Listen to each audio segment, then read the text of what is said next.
tahun 1942. Belanda, yang telah menguasai Indonesia selama berabad-abad, mulai kehilangan kekuasaan. Pasukan Jepang yang kuat sedang bergerak maju di Asia Tenggara, dan Indonesia tidak luput. Jepang menjanjikan era baru kemakmuran dan pembebasan dari belenggu penjajahan. Namun kenyataannya jauh lebih rumit. Penjajahan Jepang, meskipun awalnya disambut baik oleh beberapa orang, segera menunjukkan sifat aslinya. Rakyat Indonesia dipaksa kerja paksa, eksploitasi sumber daya, dan diperlakukan secara brutal oleh militer Jepang. Di tengah penindasan ini, secercah harapan muncul. Ketika gelombang perang mulai berbalik melawan Jepang, mereka menyadari bahwa mereka membutuhkan lebih banyak tenaga untuk mempertahankan kendali mereka di Indonesia. Kesadaran ini menyebabkan pembentukan PETA, Pembela Tanah Air. Ini adalah organisasi militer yang dilatih dan dipersenjatai oleh Jepang, seolah-olah untuk mempertahankan Indonesia dari invasi sekutu. Namun, pembentukan PETA akan memiliki konsekuensi yang tidak diinginkan. Memicu percikan nasionalisme dan kemampuan militer yang pada akhirnya akan berkontribusi pada perjuangan Indonesia untuk kemerdekaan. Jepang punya alasan untuk membentuk PETA. Di permukaan, mereka menampilkannya sebagai kesempatan bagi orang Indonesia untuk berpartisipasi dalam mempertahankan tanah air mereka melawan pasukan sekutu. Mereka mengklaim itu adalah isyarat persahabatan dan langkah menuju otonomi Indonesia. Namun, di balik kedok ini terdapat motif yang lebih strategis dan mementingkan diri sendiri. Jepang menghadapi tekanan yang meningkat di berbagai bidang dalam Perang Dunia Kedua. Sumber daya mereka menipis, dan mereka sangat membutuhkan tenaga tambahan untuk mempertahankan cengkraman mereka di wilayah yang mereka taklukkan, termasuk Indonesia. PETA memberikan solusi kumpulan orang Indonesia yang siap tersedia yang dapat dilatih dan dipersenjatai untuk berperang bersama tentara Jepang. Jepang juga melihat PETA sebagai alat untuk melawan pengaruh kekuatan Barat yang semakin besar di kawasan ini. Dengan mempromosikan rasa nasionalisme Indonesia dan membingkai perang sebagai perjuangan melawan imperialisme Barat, mereka berharap untuk mendapatkan dukungan dan legitimasi untuk ambisi kekaisaran mereka sendiri. Namun, benih pelatihan militer dan identitas nasional yang ditaburkan melalui PETA pada akhirnya akan digunakan untuk melawan mereka.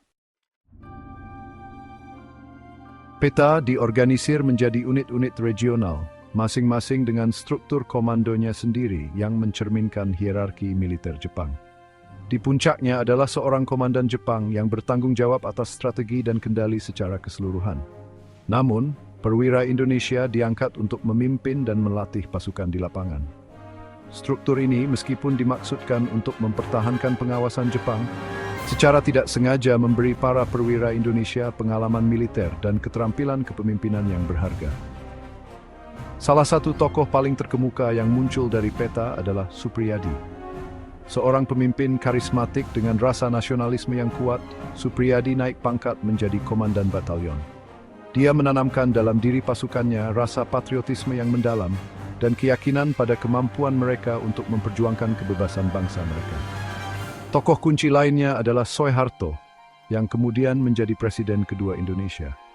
Pengalaman Soeharto di PETA, meskipun kurang menonjol dibandingkan Supriyadi, memberinya pelatihan militer dan koneksi yang berharga yang akan membentuk karir politiknya di masa depan. Kepemimpinan dan pengalaman militer yang diperoleh oleh individu-individu ini di dalam PETA akan terbukti penting dalam perjuangan kemerdekaan Indonesia. Meskipun PETA awalnya dimaksudkan untuk melayani kepentingan Jepang, secara tidak sengaja memainkan peran penting dalam membuka jalan bagi kemerdekaan Indonesia.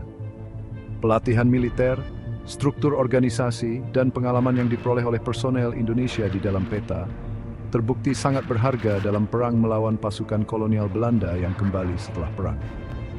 Lebih lanjut, PETA menanamkan dalam diri anggotanya rasa bangga nasional dan keyakinan pada kemampuan mereka untuk memperjuangkan nasib mereka sendiri. Pengalaman mengenakan seragam, membawa senjata, dan berlatih untuk berperang menumbuhkan rasa kebersamaan dan identitas nasional yang melampaui perbedaan daerah. Ketika Jepang menyerah pada tahun 1945, anggota PETA termasuk yang pertama mengangkat senjata melawan Belanda yang berusaha untuk menegaskan kembali kekuasaan kolonial mereka. Keterampilan, pengalaman, dan yang terpenting, semangat kemerdekaan yang telah dipuk di dalam peta memicu revolusi nasional Indonesia.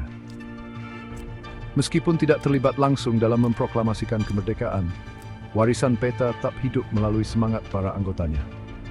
Individu-individu ini ditempa dalam api perang dan diilhami oleh visi Indonesia Merdeka membentuk tulang punggung angkatan bersenjata Indonesia yang baru dibentuk dan memainkan peran penting dalam mengamankan kemerdekaan bangsa yang diraih dengan susah payah.